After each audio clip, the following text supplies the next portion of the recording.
Tuan-tuan, saya ada kongsikan sebuah video seorang anak kecil di negara Arab sana sedang keluar di awal waktu pagi nak pergi masjid solat subuh.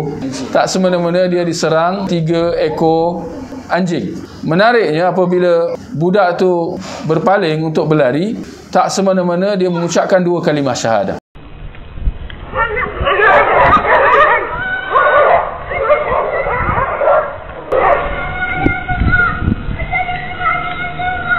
Asyhadu an la ilaha illallah wa asyhadu anna Muhammadar Rasulullah.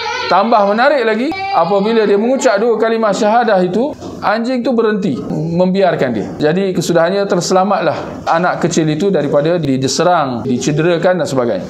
Dapat diperhatikan bagaimana anak kecil ini jelasnya dia dapat didikan yang bagus daripada mak bapak dia.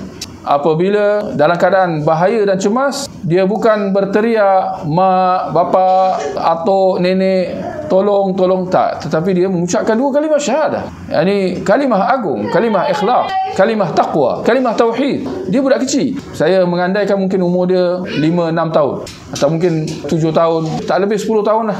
Tetapi dia sudah ada kefahaman yang sangat luar biasa. Mengucapkan 2 kalimah syahadah saat berdepan dengan bahaya. Sepertinya dia telah membayangkan nyawa dia nak melayang. Sedangkan dalam hadis kata Nabi sallallahu alaihi wasallam, "Man kana akhiru kalami min kalamid dunya la ilaha illallah dakhala jannah." Barang siapa yang kalimah terakhirnya di dunia, yakni sebelum dia mati, ialah la ilaha illallah, dia masuk syurga. Ini yang saya kata budak ni hebat, luar biasa. Dia mendapat didikan yang baik daripada kedua ibu bapa dia.